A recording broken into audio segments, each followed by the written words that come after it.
ඉතින් මොකද වුණේ වාගේ අර ජනවාරි 1 වෙනිදා ඔයා ජිම් මෙම්බර්ෂිප් එකක් ගත්තා නේද? ඒකට මොකද වුණේ? වාගේ අර ෆෝන් එක ඩවුන්ලෝඩ් කරපුවාගේ භාෂා ඇප් එකක් තිබ්බ නේද? ඒ භාෂා ඇප් එක ඔයා යූස් කරනවද දැන්? අර ලොකු උද්‍යෝගියකින් පටන් ගත්ත අර ඔන්ලයින් කෝස් එකට වාගේ මොකද වුණේ? ඉතින් ඔයත් ගොඩක් අය වගේ නම් පළවෙනි සතියේ ඔයා ගින්දර වගේ වැඩ කරන්න ඇති. නවතින්න බැරි තරම්.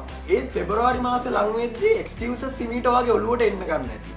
ඉතින් මේක අපි කවුරුත් දන්න දෙයක් කතාවක්. ඉතින් ඇත්තටම රිසර්ච් වලින් පෙන්නනවා 80%ක්ම විතර මිනිස්සු පෙබරවාරි මාසේ දෙවෙනි සතිය වෙද්දී ගොඩක් අයගේ අර නිව් ඉයර් තිබ්බ නිව් ඉයර් රිසොලූෂන්ස් අතහැරලා දාලා කියලා යාලා. හරියට නිකන් අර නොපෙනෙන තාප් එක යාලා වැදුනා වගේ තමයි. මොටිවේෂන් එක වාෂ්ප වෙලා ගිහිල්ලා අර ප්‍රෝග්‍රස් එක හැමම නිකම්ම නවතිනවා. ඉතින් වාට ඒත් මම කිව්වොත් එහෙම අර පෞද්ගලික ඒක පෞද්ගලික අසාර්ථ වීම එක නෙවෙයි, ඒක අපි හැමෝගෙම තියෙන පැටර්න් එකක් තමයි. ඉතින් අර ඔයා කිව්ව තාප්පේ ඉතින් ඒකට ඇත්තටම නමක් තියෙනවා. ඉතින් ඒක තේරුම් ගන්න බොහොම අතලොස්සයි. ඉතින් ඒක කරන්න බැරි බෞතරයක් ඉන්නවා. ඇත්තටම මේ අපේ ලංකාවේ වුණත් බොහොම බෞතරයක් ඉන්නවා මේක මම මේ කියන දේ තේරුම් ගන්න අමාරු වෙලා තියෙනවා.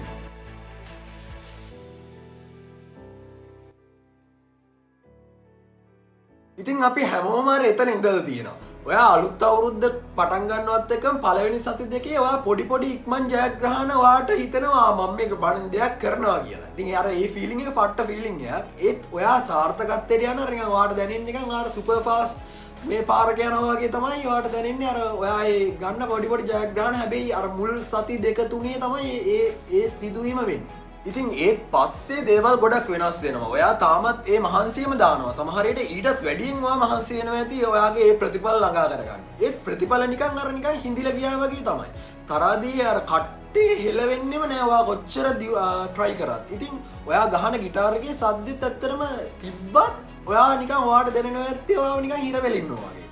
මේකට තමයි Atomic Habits පොතේ කතුවරයා ජේම්ස් ක්ලියර් කියන්නේ Valley of Disappointment කියලා. ඉතින් එහෙම නැතිනම් සිංහලෙන් කිව්වොත් එහෙම කලකිරීමේ නිම්නය කියන්නේ. ඉතින් ඒක තමයි අපි දකී කියලා අර බලාපොරොත්තු වෙන ලයින් ප්‍රෝග්‍රස් එක. අපි හිතනවා හැම වෙලේම අපේ මොලේ හැම වෙලේම හිතනවා අපි ලයින් ප්‍රෝග්‍රස් එකක් කර හැම වෙලේම කෙලින් තමයි අපේ දියුණුව තියෙන්නේ කියලා. ඒත් ඇත්තටම දියුණුව කියන එක ඇති වෙන්නේ ඔයාගේ මනසේ දියුණුව කියන එක ඇති වෙන්නේ ඔයා අවුල් සහගත වෙලාවට තමයි. ඒ වෙලාවට තමයි ඔයා හරියට ඔයාව අල්ලගෙන ගොඩක් වෙලාවට ඔයාව අල්ලගෙන ඉන්න ඕන මොහොතේ ඒ මොහොත තමයි. ඉතින් මේ මොහොතේදී තමයි මිනිස්සු ගොඩක් අය good habits තමන්ගේ අතහැරලා දාන්නේ. මොකද හරිම ලේසියිනේ ඒක සිංගල් ඩිසිෂන් එකක් ගන්න. ඒ වෙලාවට අර තමන් කලකිරනවත් එක්කම තමන්ට හිතෙනවා මම මේක අතහැරලා දාන්න ඕනේ කියලා. මොකද අපිටම හිතෙනවා අපේ මුළු මහන්සියම අපරාධි කියලා ෆීලිං එකක් අපි හැමෝටම එනවා. ඉතින් අපේ ගොඩක් අයගේ මොලත් හැදිලා තියෙන්නේ අර instant gratification වලට නේ. කියන්නේ ෂණික තෘප්තිය ලබන්න තමයි අපේ මිනිස්සුන්ගේ ඔළුවත් හැදිලා තියෙන්නේ. ඉතින් මේක තමයි ඇත්තටම මේ හීන මැරිලා යන නොපෙනෙන බාධකය වෙන්නේ. ඒ වගේම තමයි අපි මේක තමයි මෙතන තමයි ඇත්තටම අර සාර්ථකත්වයේ උපදින තැන වෙන්නේ මේ තැනම තමයි. ඉතින් රහස මොකද්ද කියලා ඔයා මේ වෙලාවේ හිතනවා ඇති. ඇත්තට මොටිවේෂන් හරි විල් පවර් හරි තව හොයන එක නෙමෙයි ඔයා මේ වෙලාවේ කරන්න ඕන. ඔයා රහස තමයි මේකට. ඔයා මතු පිටට යටින් මොකද්ද වෙන්නේ කියන එක තමයි ඔයා හැම වෙලෙම බලන්න ඕනේ. මොකද්ද මතු පිටට යටින් මගේ වෙන්නේ කියන එක. ඉතින් ඇත්තටම ඔයා ඇවිත් තියෙන්නේ අර සැගවුණු plateau of latent potential කියන එකට තමයි ඔයා මේ වෙලාවේ ඇවිල්ලා තියෙන්නේ. ඔයා එහෙම ගොඩක් struggle කරන මිනිස්සෙක් නම් මේ ජීවිතේ. ඉතින් ඔයාගේ මහන්සිය කවදාවත් අපත ගිහිල්ලා නෑ. ඒක ගබඩා පොඩි తాවකාලිකව ගබඩා වීමක් තමයි වෙලා තියෙන්නේ. ඇත්තටම ඔක්කොම වැඩ කටයුතු ඔයාගේ ඇඟ ඇතුලෙන් වෙනවා. ඒක ඔයා නොදැනීම ඒක වෙනවා ඇත්තටම. ඉතින් හරියට නිකන් අර වැල් පොලියක් වගේ තමයි ඔයා මගේ කලින් වීඩියෝ වල මම කතා කරා. compound interest එක වගේ. ඒ break through එකකට තාම අර ඇවිල්ලා නෑ. ඒ කියන්නේ ලොකු පිම්මක් පයින්න තාම ඔබ ඒ මොහොතට ඇවිල්ලා නෑ. ඒකට අවශ්‍ය ටිපින් පොයින්ට් එකට තාම ඔබ ඇවිල්ලා නෑ කියන එක තමයි මම විශ්වාස කරන්නේ. ඉතින් මම මේකට හොඳ උදාහරණයක් දෙන්නම්. හිතන්න සෙල්සියස් අංශක -4ක කාමරයක අයිස් කැටයක් තියෙනවා කියලා. ඔයා හිමීට කාමරය රත් කරන්න පටන් ගන්නවා. -3යි, -2යි, -1යි. ඒත් කිසිම අයිස් කැටයකට වෙනසක් වෙන්නේ නැහැ. අයිස් කැටය තාමත් අයිස් කැටයම තමයි. ඉතින් ඔයා දිගටම රූම් එක රත් කරන්න තමයි පටන් ගන්නවා. උෂ්ණත්වය බිඳුවටම ඔයා ගේනවා. තාමත් ඒක කිසිම වෙනසක් එන්නේ අයිස් කැටයට. ඉතින් මේ මොහොතේදී ඔයාගේ මහන්සිය කිසිම වැඩක් නැහැ කියලා හිතන්න ඔයාට හරිම ලේසි. ඒත් ඊට පස්සේ ඔයා රූම් එක අංශක එකට ගේනවා. එකපාරටම බ්‍රේක් ත්‍රූ එකක් වෙනවා. අයිස් කැටේ දිය වෙන්න පටන් ගන්නවා. ඉතින් ඒ වෙනස උනේ අර අන්තිම අංශක එක නිසා නෙවෙයි. ඇත්තටම ඒක උනේ ඊට කලින් අර එකතු වෙච්ච මුළු රස්නෙම ප්‍රතිඵලයක් විදියට තමයි අයිස් කැටේ ඒ අංශක එකට ආවට පස්සේ දිය වෙන්න පටන් ගන්න. ඉතින් ඒක උනේ ඊට කලින් අර එකතු වෙච්ච දේවල් හින්දා නෙවෙයි. ඉතින් එහෙම තමයි සැඟවුණු ප්ලැටෝ ඔෆ් ලේටන්ට් පොටෙන්ෂල් කියලා ඒක තේරුම ඒක තමයි. ඉතින් ඒක වැඩ කරන්නේ එහෙම තමයි. ඉතින් ඔයා මේ වෙලාවේ හිතනවා නම් ඔයා කරන දේවල් කිසිම වැඩක් නැහැ කියලා මේ වෙලාවේ ඉතින් නැහැ ඒක ඇත්තටම එහෙම දෙයක් නෙමෙයි මෙතන තියෙන්නේ ඒක එකතු වෙනවා. අර අන්තිම මං කිව්වා තල්ලුව වෙනකන් තමයි ඒක බලාගෙන ඉන්නේ ඔයා දැන් මොකද්ද කරන්න කියලා. ඉතින් මේ තල්ලුව දෙන්න වග කියන්නේත් ඔයාම තමයි කියන එක ඔයා මතක තියාගන්න.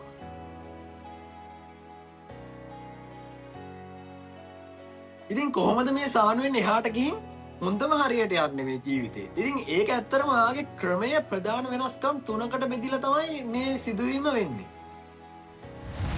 ඉතින් පළවෙනි දේ තමයි ගෝල්ස් නෙමෙයි ඇත්තටම සිස්ටම් ගැන තමයි ඔයා හැම වෙලෙම හිතන්න ඕන. ගෝල්ස් කියන්නේ ඔයාට ඕන ප්‍රතිඵලය.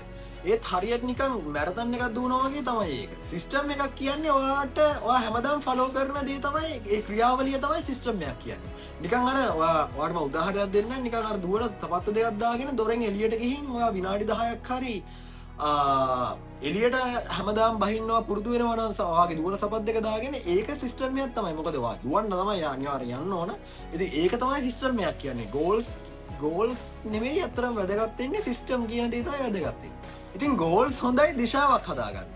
ඒත් ඇත්තටම ඔයාව ඒ ගෝල්ස් වලට එක අරගෙන යන්නේ සිස්ටම්ස් තමයි ඔයාව මේ තැන් වලට අරන් යන්නේ. ඔයා ප්‍රොසෙස් එකට ආදරය කරන්න ගත්තාම ප්‍රතිඵල ඉබේම ඔයා ඉබේම අර හැදෙන්න පටන් ගන්නවා ප්‍රතිඵල ඔයා ඒ ප්‍රොසෙස් එකට ආදරය කරන මිනිස්සෙක් වෙන්න ඕන හැබැයි මුලින්ම. ඉතින් දෙවැනි දේ තමයි බෝරින් කන්සිස්ටන්සි එක වැළඳ ගන්නවා කියන එක. ඉතින් සාර්ථක මිනිස්සු කියන්නේ හැම වෙලේම ඒගොල්ලෝ මොටිවේට් වෙලා ඉන්න මිනිස්සු නෙවෙයි. ඒ මිනිස්සු හිත නැති වෙලාවටත් වැඩ කරන මිනිස්සු තමයි. ඉතින් ඒ අය හිතේ හයිය තියෙනවා ප්‍රතිඵල පේන්නේ නැති වෙලාවටත් ඒ මිනිස්සුන්ට හිතේ හයිය තියෙනවා. ඉතින් ඒ දිගටම ඒ මිනිස්සුන්ගේ වැඩ දිගටම හිතේ හයිය නැති වෙලාවටත් කරගෙන යනවා. ඉතින් මොකද මේ මිනිස්සු ප්‍රොසෙස් එක කියන එක ගොඩක් විශ්වාස කරන හින්දා තමයි එහෙම කරන්නේ. ඉතින් මතක තියාගන්න ඕන ඔයා අර හැම පොඩි ක්‍රියාවක්ම ඔයා කරන අර අයිස් කැඩයට තම අංශකයකින් රස්නි කරනවා වගේ දෙයක් තමයි එකතු වීමක් තමයි වෙන්නේ ඔයා කරන හැම දෙයකින්ම. ඉතින් ඒ මහන්සිය බින්දක්වත් ඔයාගේ අපතේ යන්නේ නැහැ. එහෙම හිතන්න එපා කවදාවත් ඔයා හිතනවා නම් ඔයාගේ මහන්සිය අපතේ යනවා කියලා. ඉතින් තුන්වෙනි දේ තමයි ඔයා දැන් ඉඳලා හිතන විදිය වෙනස් කරන්න ඕන. ඔයාගේ ඇයි එහෙම නැතිනම් why කියන එකත් එක්ක ආයි කනෙක්ට් වෙන්න බලන්න ඇයි මට මේ ප්‍රශ්නේ උනේ කියලා. ඉතින් ඒ වගේ සානුක ඔයා හිර වෙලා ඉන්නවා කියන්නේ එහෙම කියලා ඔයා ෆේල් වෙන්න ඩෙස්ටින් වෙච්ච මිනිස්සෙක් නෙවෙයි. ඉතින් ඒක අර දියුණුවේ සාමාන්‍ය අත්‍යවශ්‍ය කොටසක්. ඔයාට දෙයක් අතහැරලා දාන්න හිතනකොට තප්පරයක් අරගෙන මතක් කරගන්න ඇයිවා මේක මුලින්ම පටන් ගත්තේ කියලා. ඔයාගේ ඉලක්කයත් එක්ක ඇත්ත හැඟීම්බර සම්බන්ධයක් තියෙන එක තමයි ඩිසිප්ලින් එක නැති වෙලාවටත් ඔයාව අර ඉන්ධනයක් කරන්න ඔයාට ගෑස් ගහන්න තියෙන එකම මේක තමයි අර ඔයාගේ අර ඒ ඇත්ත හැඟීම්බර ඉලක්කයක් තියෙන මිනිස්සුන්ට තමයි ඉන්ධනය කියන එක ඇඟ ඇතුලෙන් වදින්නේ. ඇත්තටම ඉතින් මේ සානුවෙන් එහාට යන එක ඕනම ඇත්ත තේරුමක් තියෙන දියුණුවක රහසක්. ඉතින් ඇත්තට මේ ඒකේ ලොකු කොටසක් තමයි මුල ඉඳන්ම හරි පුරුදු ඉගෙන ගන්න එක තමයි ඒකේ good habits හදාගන්න එකේ තමයි අපි හැමදේම මේ වාගේ ගමන ආරම්භ වෙන්නේ. ඉතින් බලන්න ඕනම කෙනෙක්ට පුළුවන් ලොකු උද්‍යෝගයකින් අලුත් ගමනක් පටන් ගන්න. ඒ සාර්ථකත්වයේ තීරණය වෙන්නේ අර පළවෙනියට එන මොටිවේෂන් රැල්ලෙන් නෙවෙයි. ඒක තීරණය වෙන්නේ අර උද්‍යෝගයෙන් අනිවාර්යෙන් මැකිලා ගියාට පස්සේ දිගටම වැඩ කරන කෙනා කවුද කියන එකෙන් තමයි තීරණය වෙන්නේ කවුද මුලින්ම දිනුම කනුවට යන්නේ කියලා. ඉතින් ඔයාගේ බ්‍රේක් ත්‍රූ එක ඔයා හිතනවට වඩා ගොඩක් ළඟින් තමයි ඔයාගේ තියෙන්නේ. ඉතින් ඔයාගේ මුළු මහන්සියම ගබඩා වෙලා තියෙනවා ඇත්තට. ඔයා හිතන්න එපා ඔයාගේ මහන්සිය ගබඩා වෙලා නැහැ කියලා. ඉතින් අනිවාර්යෙන් ඒක තියෙනවා ඔයාගේ මහන්සිය තියෙනවා. ඒකම ඔයාට මම හිතනවා ඔයාට ඉස්සරහට යන්න කියලා. ඉතින් මම කියන්නේ ඔයාට ප්‍රොසෙස් එක විශ්වාස කරන්න, කන්සිස්ටන්ට් වෙන්න. මම මේ පොරුන්දු වෙනවා වගේම ඔයාට අනිත් පැත්තේ තියෙන දේ ඔයාට දකින්න පුළුවන් වෙනවා. ඔයා කන්සිස්ටන්ට් වෙලා ඔයා ඉදිරියට ගියොත් එහෙම. ඉතින් මේ වීඩියෝ එක නරඹු ඔබ සියලු දෙනාටම බොහොම ස්තුතියි. ජයෙන් ජය වේවා.